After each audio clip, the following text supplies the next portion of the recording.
It's race day. Deja vu. The 2026 Embrace Winter Half Marathon starts in... Let's go, man! Woo! I am cooked. Good morning. It is Sunday, February 15th, and I feel like we've been here before. Deja vu. It's race day. It's the Embrace Winter Half Marathon. I'm driving my way down to the Canadian War Museum, pick up my bib, get to the start line. We got to talk about the elephant in the room, the weather. Yesterday, it was around 0 degrees, the sun was shining. It's fantastic. Such a great day to be outside. Overnight, it dropped to something like minus 25. Right now, it feels like minus 21. I don't know how we got here again. It was 0 yesterday. It is supposed to warm up by the time the race starts. Should get to minus 17. Anyway, we work with what we've got, and what we've got is closer to minus 20. So I've got every possible combination of jacket and clothing and mitt, buff and balaclava and toque and layers, and I'll figure it out. Actually, I probably won't. I'll probably overdress and then be hot for the rest of the race. But you know what? That's fine. Once again, I am a little nervous for this race. I don't know what to expect.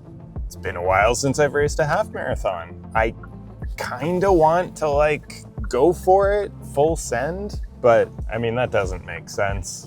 I did not taper at all for this race intentionally. And it means I've got something like 86, 87 kilometers on my legs this week already, which for me is still quite a lot. So to be trying to race all out in a half, I think I would regret that come the second half. An alternative goal, I could go out at 4:15 pace, which would be a 90-minute half marathon. That would be a good training stimulus working towards a sub-3 marathon. Or I could aim for the opposite of sub-3 marathon. I think it's going to go 1:26. Or I could go somewhere between, try to push the best to be 1:27. Or I just completely send it and try to go 7:5. Honestly, this is one of the main reasons why I have to do these races, because we're an hour away from the start of the race and I have no idea what I'm going to try to do.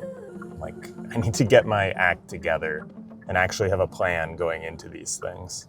When you're out there, make sure to thank a volunteer. I know it's not that cold for what February could be, but some of our water station volunteers are out there for 8 hours today, and they're not moving like you're moving. So please give them a high five, a shout out, whatever you can. These guys mean the world to us, and we hope that you appreciate their efforts today too. It's a 4-loop course. Make sure you can count to 4. Hey, that's the money shot. That was fun. And you're all kind of dressed in the wintry, kind of Embrace Winter colors here. It's kind of the Mountain Marathon, the Boston jacket. It's all blue. A Somersault jacket over here. I saw the Boston jacket. It's okay. You're amongst friends. It's a safe place. Thank you for spending your family day and Valentine's Day weekend with us. How fun is that? We love you. Come on up, come on up, come on up. All right, so the 2026 Embrace Winter Half Marathon starts in 10, 9, 8, 7, 6, 5, 4, 3, 2, 1.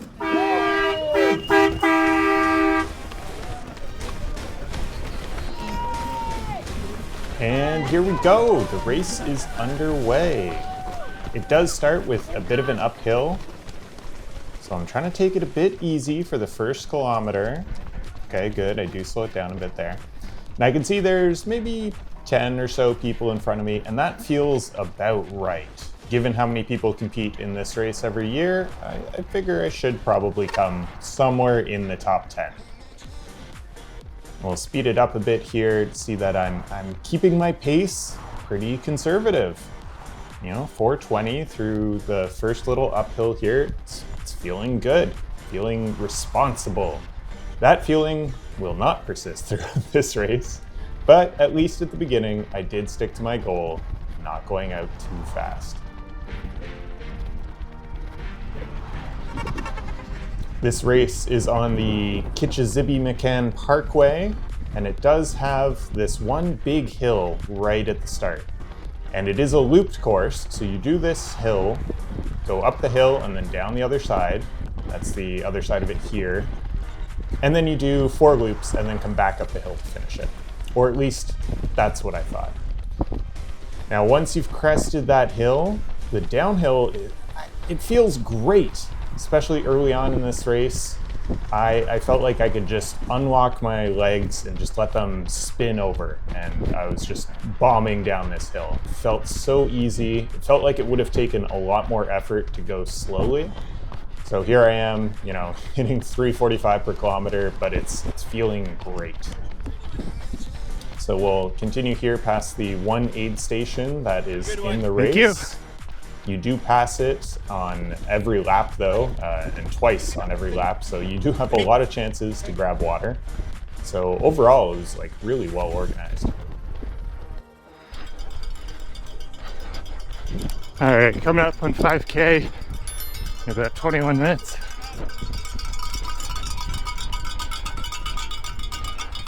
It's feeling cold, but not too cold. All right, thanks, me. Yep, that's through 5K in about 21 minutes. That's still feeling pretty good. Here we are coming back to that aid station. We've done our loop and we're coming back. And here is the turnaround point just before the hill. At least, that's what I thought. On that turnaround sign, it says 10K. The 10K turns around there. The half marathon and the marathon get to do this hill every single loop. I had no idea that was the case. I just totally misunderstood the pre-race briefing. And that was honestly pretty heartbreaking in the moment. You can see my pace drops dramatically here.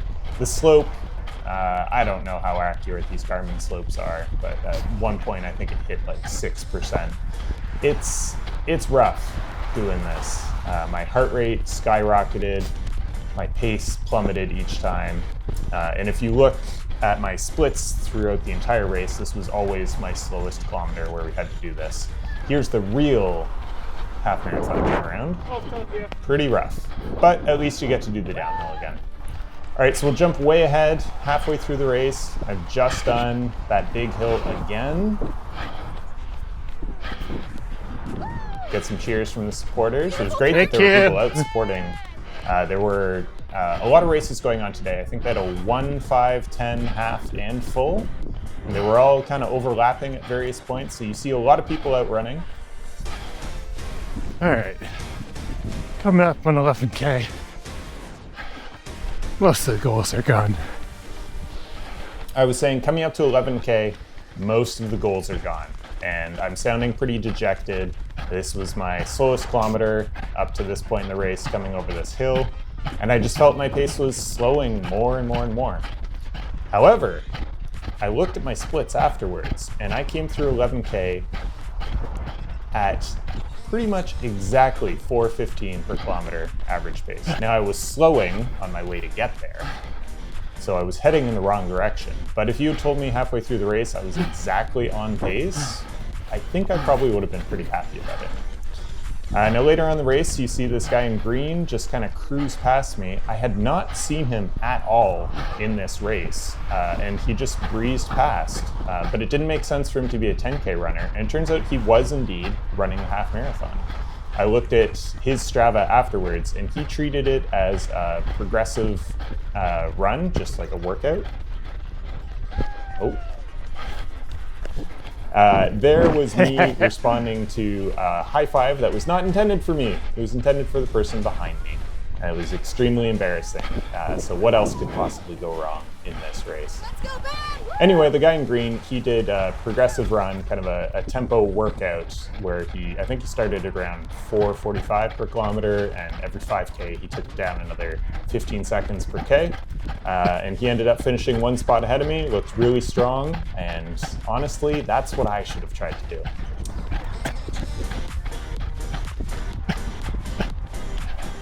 All right, last 5K.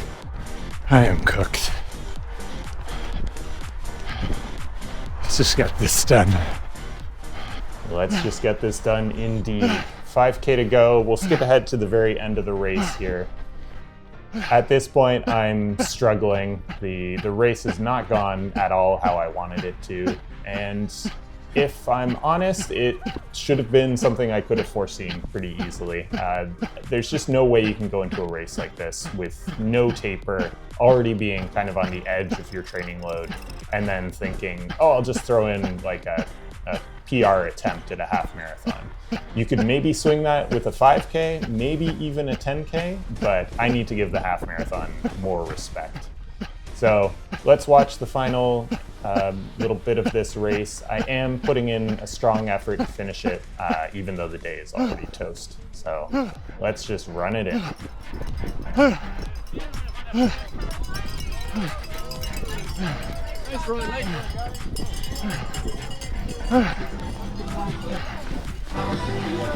Good job.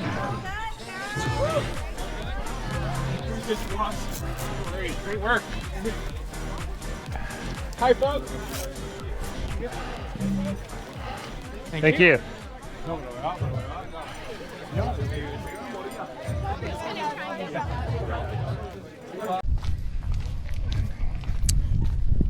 That was disappointing.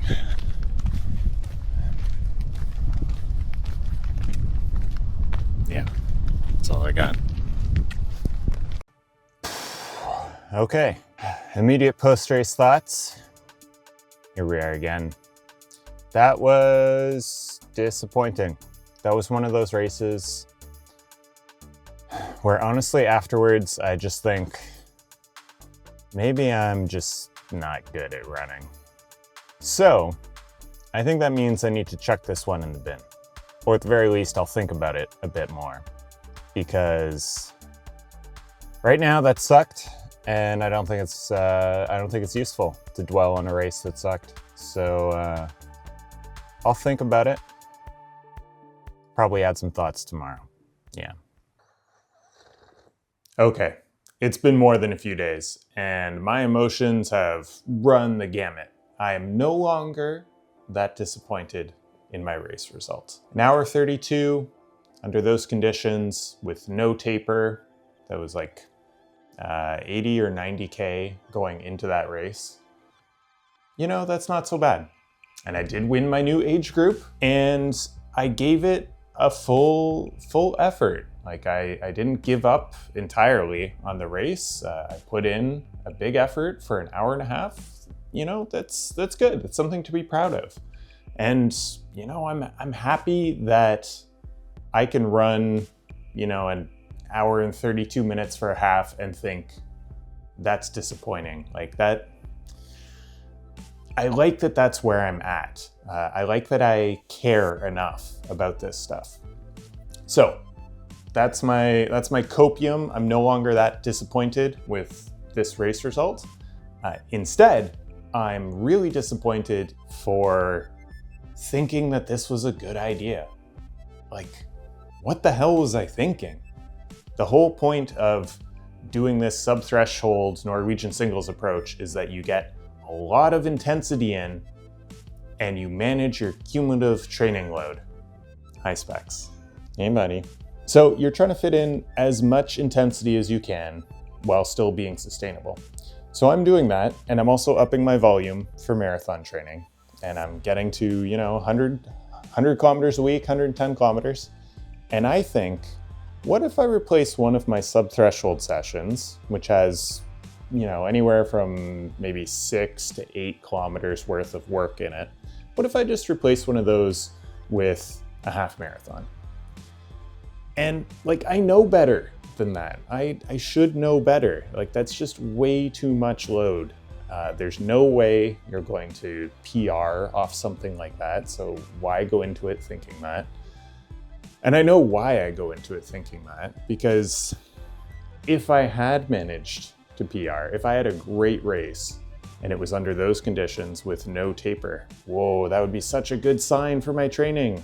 But yeah, of course it would, because that would be incredibly unrealistic. So now I have overcooked things and I need to back off. So not only was it a bad idea to try to race that without tapering at all, but now it's going to cost me for the current week. So today it's Thursday and I've only done 3 easy runs. I've canceled my sub-threshold sessions. I just I can't fit in that training load. I need to recover. And this is the whole thing that you're supposed to be avoiding with Norwegian singles. This idea of you push really hard, but then you have to recover for too long. So I'm disappointed in myself for that. I should know better. And yet here we are again. At least I'm doing this at this point in the training block. At least I'm not doing something stupid, 3 weeks out from my goal race. I mean, there's still time for me to do something stupid 3 weeks out from my goal race, but hopefully not. Anyway, I will recover, I will lick my wounds, and I will eat my humble pie, and we'll get back on the horse and whatever other, cliches you want to say. But I'm gonna back off quite a bit this week. Make sure I don't do anything stupid. Just because we did something stupid doesn't mean we have to continue making stupid decisions. So we learn, we move on. All right, buddy? All right. Thanks for watching. Please subscribe if you want to see how this continues to go. Let me know if you make any stupid mistakes like I do. It's probably just me. All right. Thanks for watching. See you next week. Thank you, Specs.